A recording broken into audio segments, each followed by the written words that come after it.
todas as coisas cooperam para o bem daqueles que amam a Deus, segundo aqueles que foram chamados segundo o seu propósito. Muito bom dia, que a bênção, que a graça de Deus nessa manhã esteja sobre você e sobre toda a sua família. É uma alegria nessa manhã podermos acordar, vermos o brilho do sol, a mão de Deus estendida sobre cada um de nós e podermos ter a certeza que temos um Pai de amor que cuida da nossa vida nos mínimos detalhes. Mesmo quando nós passamos pelo vale da sombra da morte, Ele se faz presente. Ele quer nos salvar, quer nos moldar, quer nos levar a cada dia a andarmos em conformidade com os seus ensinamentos para alcançarmos a salvação. O meu pedido a Deus nessa manhã é que Ele visite o teu lar, aonde você estiver nesse momento. Não sei se em casa, no trabalho, no transporte ou em outro lugar, mas onde estiver a mão do Eterno te cubra de bênçãos, te abençoe, te proteja e te guarde. Todos os dias nesse canal nós estudamos um capítulo da Palavra de Deus. E nessa manhã eu convido você a ter nas mãos a Palavra de Deus no livro de Jeremias, capítulo 9, o versículo 1. Provera a Deus a minha cabeça se tornasse em águas, e os meus olhos em fonte de lágrimas. Então choraria de dia e de noite os mortos da filha do meu povo. Sabemos que Jeremias tinha um pseudônimo. Jeremias era conhecido como sendo o profeta chorão. Na verdade, Deus mandou o profeta Jeremias para que ele tivesse a responsabilidade nas mãos de orientar e guiar o seu povo. Mas Jeremias se envolveu tanto com o povo do Senhor que Jeremias sentia a dor do seu povo. Jeremias agora passou a interceder, a clamar diante de Deus pelo seu próprio povo. E Deus apresenta o diagnóstico, a visão divina de como ele estava vendo o seu povo aqui nessa terra. Era um povo infiel, era um povo caluniador, era um povo que desprezava a palavra de Deus, eles eram idólatras, os seus corações estavam mais voltados para essa terra do que para o próprio Deus. E quando Deus apresenta o diagnóstico do seu povo para o profeta, o objetivo do Senhor não era abandonar o seu povo, mas o objetivo do Senhor era que o profeta entendesse qual era a condição do seu povo naquele momento, mas Deus queria salvar o seu povo, Deus não iria abandonar o seu povo. O profeta Jeremias mesmo fala a respeito dos juízos que Deus iria derramar sobre o seu povo, mas o profeta Jeremias afirma que Deus jamais iria violar a sua aliança de abandonar o seu povo.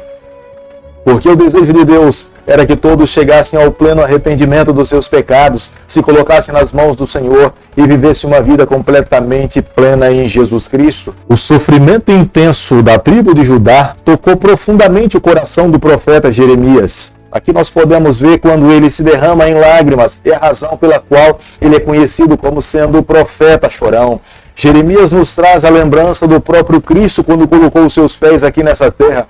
Olhando para Jerusalém, Jesus chorou. Jesus observava a condição espiritual de Jerusalém e sabia quão longe eles estavam do ideal de Deus. Quando Jeremias olhava para a condição social e espiritual do povo de Deus em Judá, Jeremias optava em viver tão longe daquele ambiente que ele pensava numa casa, numa colina distante, refugiando-se e vivendo em paz, do que ter que contrastar com aquele povo e ensiná-los o caminho pelo qual Deus queria que eles pudessem seguir.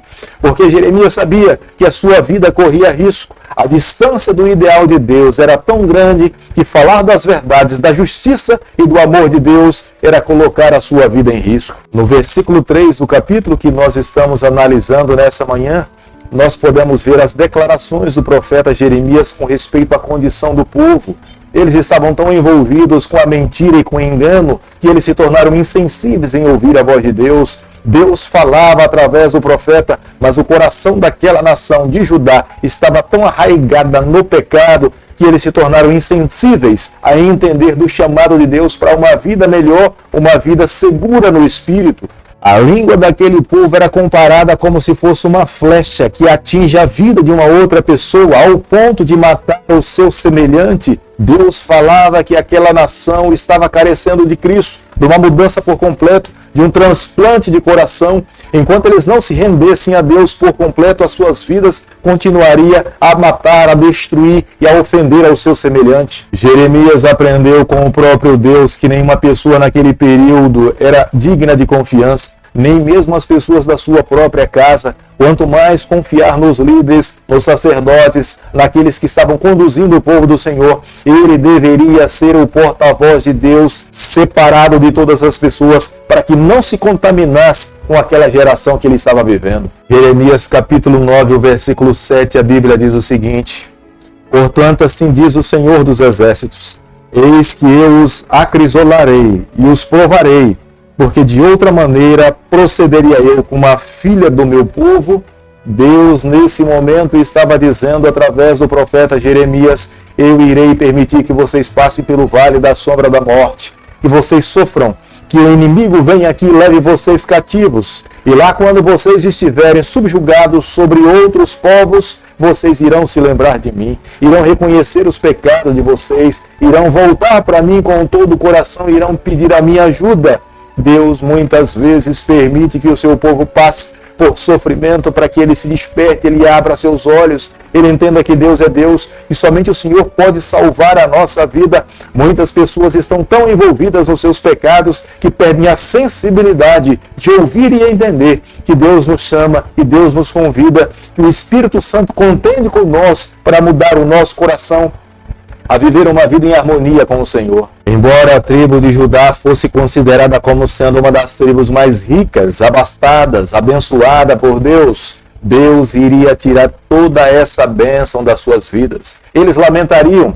Em algum momento eles estariam em busca de carne para alimento e subsistência para a sua vida e já não mais teriam os rebanhos fartos, gordos, como Deus tinha lhe dado como sendo uma bênção para as suas vidas. Eles buscariam nas montanhas os pássaros e não conseguiriam encontrar, porque Deus não mais iria permitir que a bênção que ele estava derramando sobre o seu povo pudesse ser tão abundante em decorrência dos pecados e do abandono de ouvir a voz do Senhor. Em vez dos momentos de celebração, de alegria, Deus iria transformar em lamento e choro, em lágrimas, em sofrimento. Antes eles celebravam, mas a partir de então eles passariam a lamentar, chorariam, sofreriam a dor de ter dado as costas para o Senhor, como consequências da ignomínia dos seus pecados em viver em rebeldia contra o Senhor. Naquele período havia um grupo de pessoas que se perguntavam: quem é que pode então nos explicar a razão pela qual nós iremos passar por tamanho sofrimento?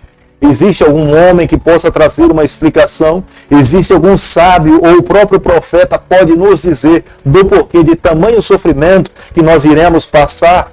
O próprio Deus se responsabiliza em trazer uma resposta para aquela geração. É porque vocês abandonaram a minha lei, é porque vocês me abandonaram em ouvir a minha voz. Vocês estão mais dispostos a seguir o seu próprio coração e me deixaram de lado. Estão buscando os seus próprios interesses e se esqueceram de que a vida não se resume a essa terra. Nós passamos por aqui, mas há uma eternidade a ser conquistada. Como nós podemos observar no versículo 17 do capítulo que nós estamos estudando nessa manhã, as carpideiras eram mulheres que no momento do luto de uma família, elas eram contratadas para chorar.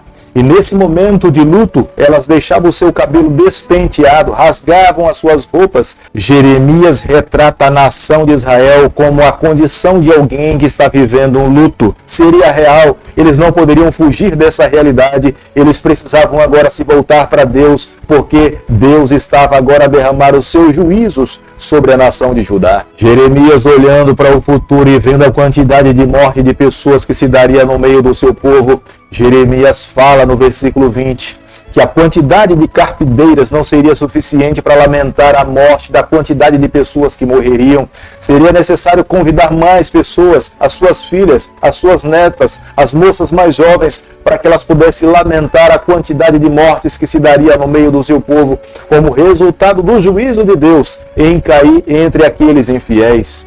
No versículo 24 do capítulo que nós estamos estudando nessa manhã, o próprio Deus se volta para a sua nação e fala que a verdadeira sabedoria é conhecer a Deus. não é conhecer a Deus apenas através da teoria, mas é experimentar a Deus na sua vida, é viver com Deus uma vida de obediência ao Senhor, é buscar seguir os ensinamentos do Senhor, é colocar em prática no dia a dia o que Deus pede que nós possamos fazer. Não é apenas teórica, com a boca falar que somos cristãos, mas na prática, no dia a dia, não viver em conformidade com os ensinamentos do cristianismo. Deus esperava que esse povo representasse o seu nome, mas esse povo queria representar a Deus apenas de boca, mas com a sua vida, com os seus ensinamentos, com o seu comportamento, estava completamente longe do ideal de Deus para as suas vidas. Quando Deus disciplina alguém, essa pessoa deveria agradecer e levantar as suas mãos ao céu em reconhecimento do amor de Deus para com a sua vida. Porque quando Deus disciplina alguém, Deus ama essa pessoa, Deus espera uma mudança, Deus quer transformação, Deus quer salvar essa alma, Deus quer ver esse filho vivendo com ele eternamente. Feliz é aquele pelo qual o Pai disciplina o seu filho, feliz é a nação cujo Deus é o Senhor, e Deus a disciplina para que possa levar o seu povo ao verdadeiro arrependimento. Hoje nós estamos vivendo os capítulos finais da história do planeta Terra. Deus tem preparado um remanescente nessa terra para viver com Ele, se encontrar com Ele e estar ao lado de Deus eternamente. Hoje é o dia de colocarmos a nossa vida em conformidade com a vontade do Senhor, nos colocarmos em suas mãos e recebermos as suas bênçãos. Nós jamais deveríamos abrir mão de aprender da palavra do Senhor. Quando a palavra de Deus está aberta, é Deus falando conosco. Quando nós permitimos que a palavra de Deus conduza a nossa vida, nós estamos andando em conformidade com a vontade do Senhor. Deus almeja que os seus filhos, nos dias em que estão vivendo, amem a palavra, vivam a palavra, transpirem a palavra, e através dessa forma nós estaremos representando o nome do Senhor. A verdadeira sabedoria não é gloriar-se em conhecer muita matemática, muito português, geografia ou história. A verdadeira sabedoria é conhecer a Deus e amar ao Senhor, é se colocar em harmonia com a vontade do Senhor e viver em fidelidade ao Senhor. Esta é a verdadeira sabedoria. Deus espera que os seus filhos vivem em harmonia com esses ensinamentos. Hoje, aquele que sonha um dia viver eternamente e estar ao lado de Deus, precisa colocar em prática na sua vida. Querido Pai, em suas mãos nessa manhã nós nos colocamos, queremos a cada dia viver exclusivamente para o Senhor. Nos toma nas tuas mãos, perdoa os nossos pecados, nos ajude a cada dia a fazer a tua vontade, é o nosso pedido, é a nossa oração, e nós o fazemos em nome de Jesus. Que o Senhor te abençoe e te guarde, que Ele faça resplandecer o seu rosto sobre você, que Ele tenha misericórdia de você, e sobre você nessa manhã Ele levante seu rosto e conceda a sua paz, em nome de Jesus. Amém.